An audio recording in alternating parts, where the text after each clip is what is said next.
Hello friends, welcome to comprehensive nursing YouTube channel.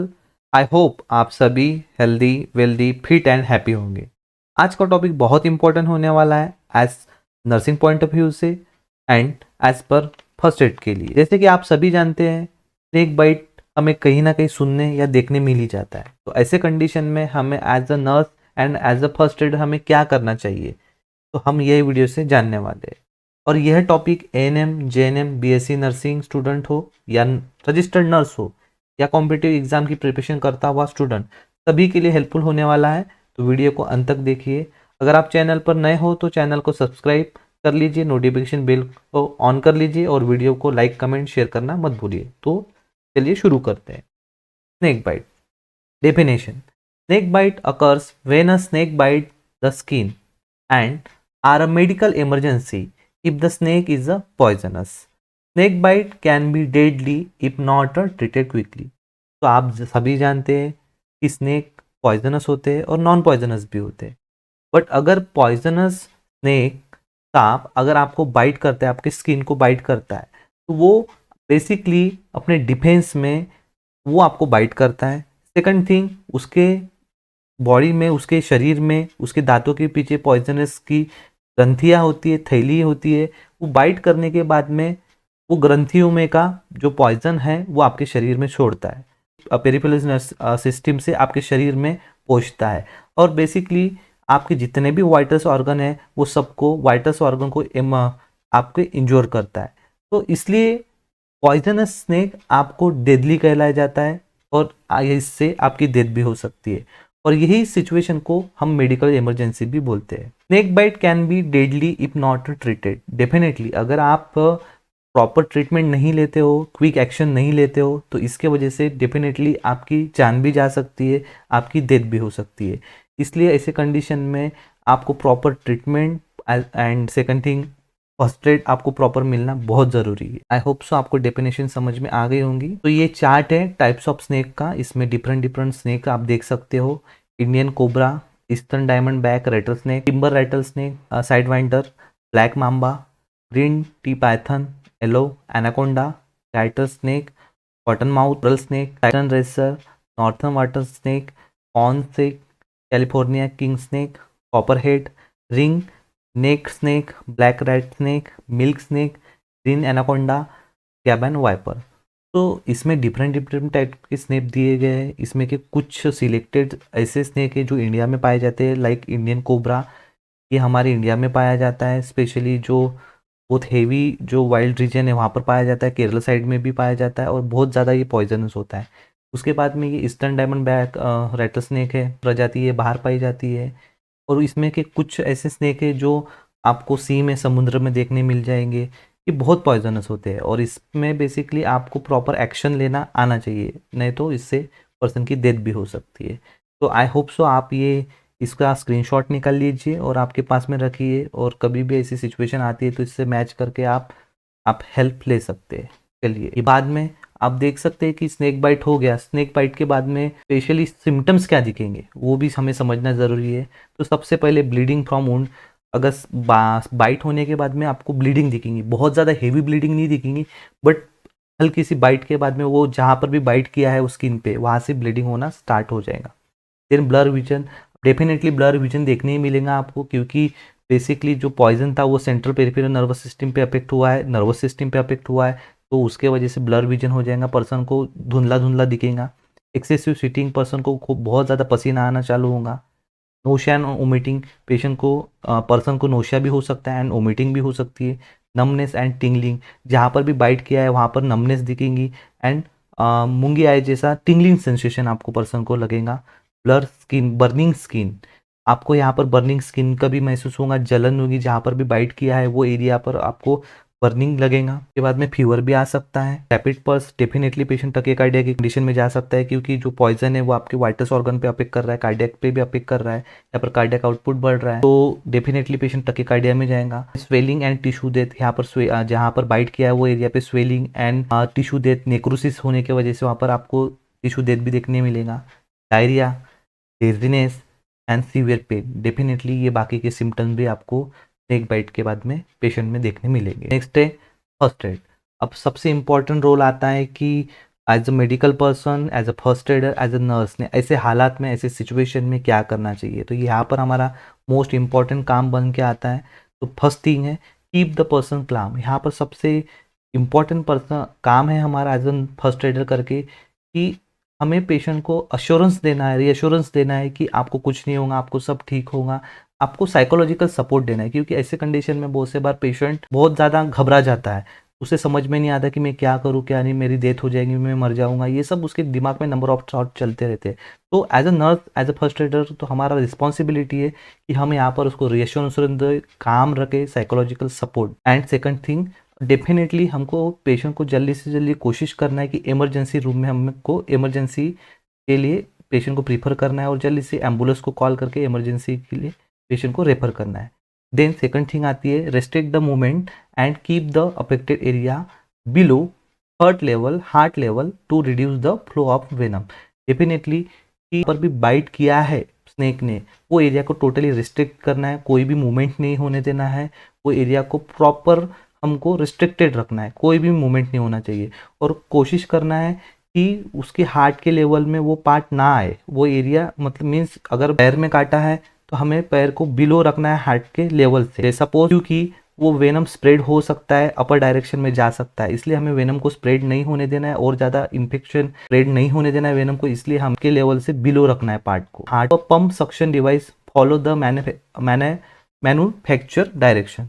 उसके बाद में हमारे पास में अगर सक्शन डिवाइस अवेलेबल रहता है तो हम सक्शनिंग भी कर सकते हैं वो एरिया की, या इफ पर्सन अगर सपोज सलाइवेशन कर रहा हूँ, एक्स्ट्रा सलाइवेशन, बहुत से बार ऐसा देखा जाता है कि पर्सन सलाइवेशन करता है, एक्स्ट्रा सलाइवेशन करता है माउथ से, तो ऐसे कंडीशन में अगर हमारे पास में सक्शन पंप रहता है तो डेफिनेटली हम सक्शन भी कर सकते हैं पेशेंट का। Then you have remove any rings और constricting item because affected area में swell, create a loose splint to help the restrict movement of the area.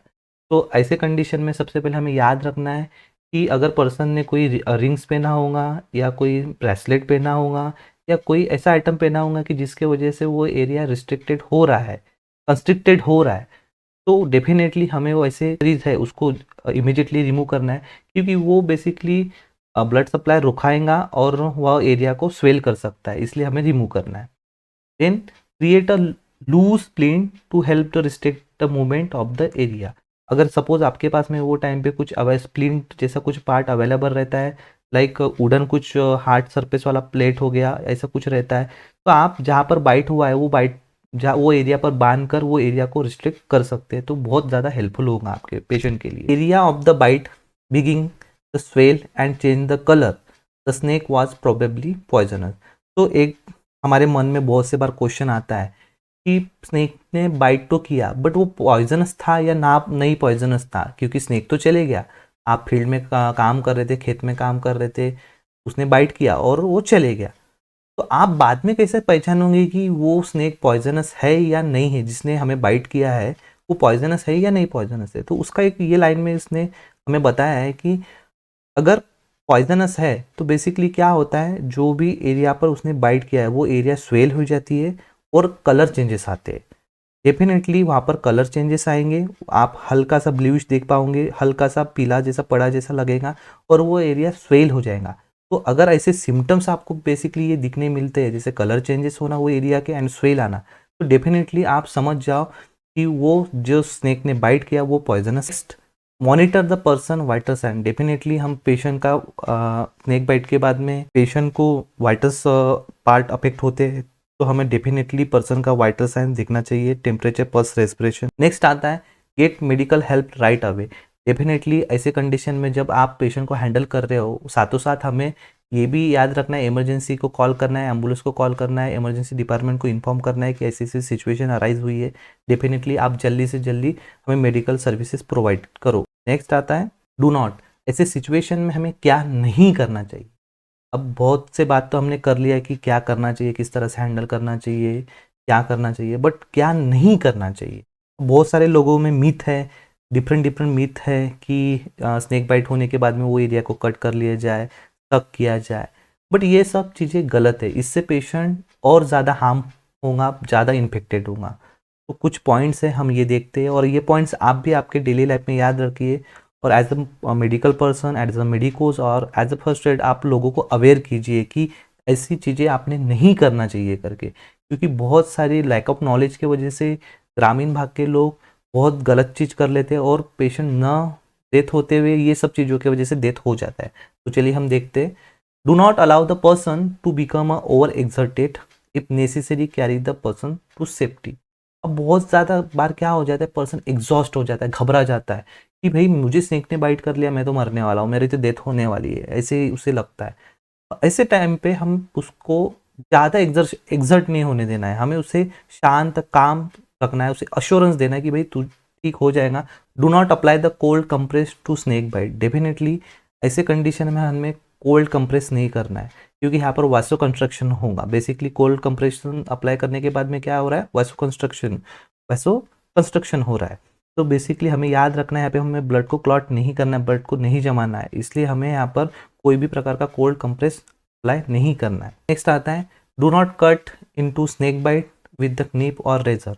ये तो बहुत इंपॉर्टेंट चीज़ है कि बहुत से बार ऐसा देखा जाता है कि जहाँ पर स्नेक ने बाइट किया वो एरिया को कट कर दिया जाता है रेजर के हेल्प से। ये गलत है। उससे क्या होगा, उससे बेसिकली क्या हुआ, जो पॉइजन था वो तो स्प्रेड हो ही गया है आपके सिस्टम में, आपके बॉडी में, बट आप वो एरिया को कट करके क्या करने वाले हो, कुछ भी सॉल्व होने नहीं वाला, उल्टा पेशेंट का इन्फेक्शन बढ़ने वाला है। इसलिए हमें याद रखना है, कोई भी नीब से, रेजर से हमें वो एरिया को कट बिल्कुल भी नहीं करना है। Then do not try to suck out the venom by mouth.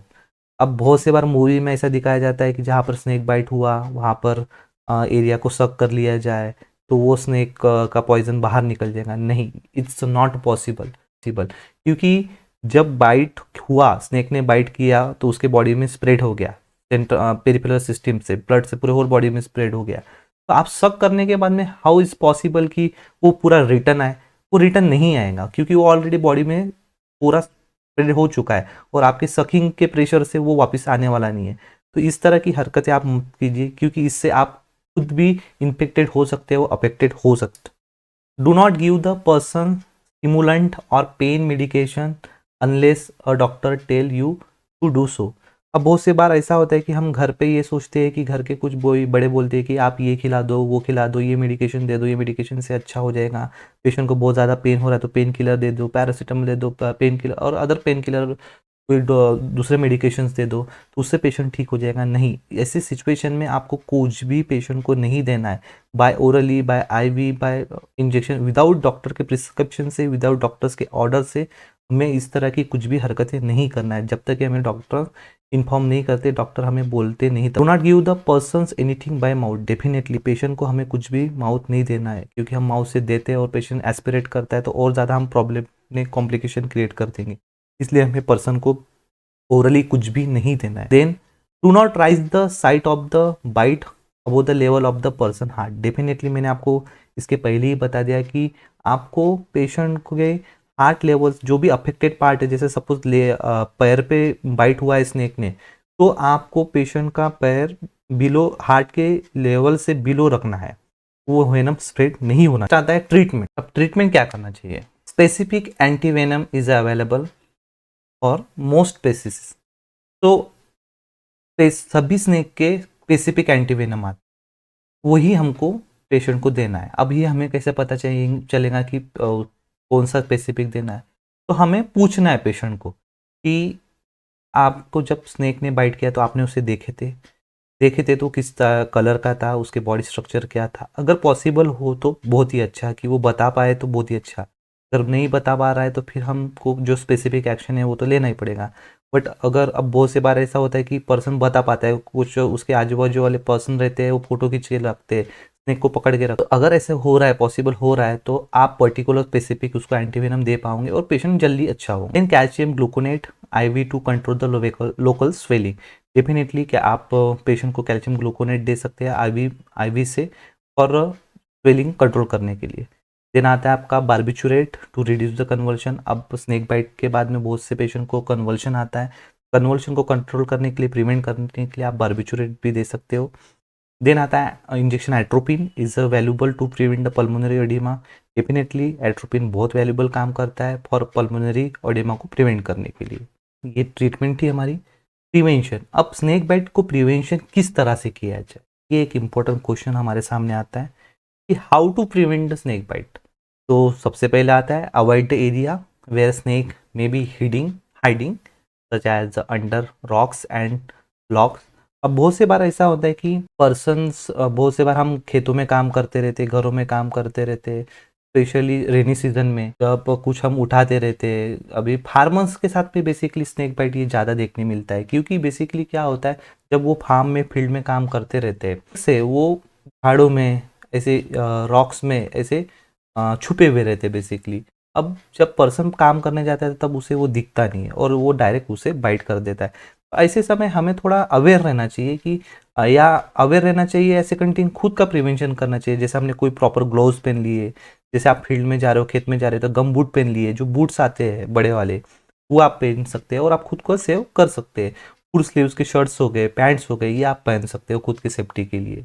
और जब भी आप खेत में जाते हो, काम करते हो, तो तब थोड़ा अवेयर रहना चाहिए इस तरह के थिंग्स से। Though the most snake are not poisonous, avoid the picking up और playing with the any snakes unless you have been proper train. अब बहुत से बार यंग जनरेशन में हम देखते हैं कि अब वीडियो बनाने के चक्कर में, खेलने के चक्कर में बहुत से यंग्स क्या करते हैं कि स्नेक के साथ में खेलना, उनके साथ में फ़ोटोज़ निकालना, उनको प्रोवोक करना, ये बहुत गलत बात है। इस तरह की हरकतें आपने नहीं करना चाहिए जब तक कि आप तक प्रॉपर नॉलेज नहीं है, प्रॉपरली आप ट्रेंड नहीं हो वो पर्सन, वो है चीज़ के हैंडलिंग के लिए, वो स्नेक के हैंडलिंग के लिए, तब तक कि आपने ऐसी कुछ भी हरकतें नहीं करना। Don't provoke the snake, that is when many serious snake bite occurs. अब बहुत से बार ऐसा होता है कि लोग खेलने के लिए, देखने के लिए उनको प्रोवोक करते, लकड़ियों से, लाठियों से उनको प्रोवोक करते। ऐसे सिचुएशन में ही आपको स्नेक बाइट होता है। तो इस तरह से थिंग्स हमें अवॉइड करना चाहिए। When hiking in area know to have snakes, wear long pants and boot if possible. Definitely आपने ऐसे सिचुएशन में अगर आप हाइकिंग कर रहे हो, कहीं पे चढ़ रहे हो, कहीं पे जा रहे हो, इस तरह का कुछ कर रहे हो, तो अपने लॉन्ग पैंट्स, बूट्स वगैरह वेयर करके करना चाहिए, खुद की प्रिकॉशंस लेना चाहिए। Now I conclude the topic, मैं कंक्लूड कर रहा हूँ और कुछ की टर्म्स है, कुछ थिंग्स है जो हमें जानना ज़रूरी है। तो हम देखते क्विक रिस्पॉन्स।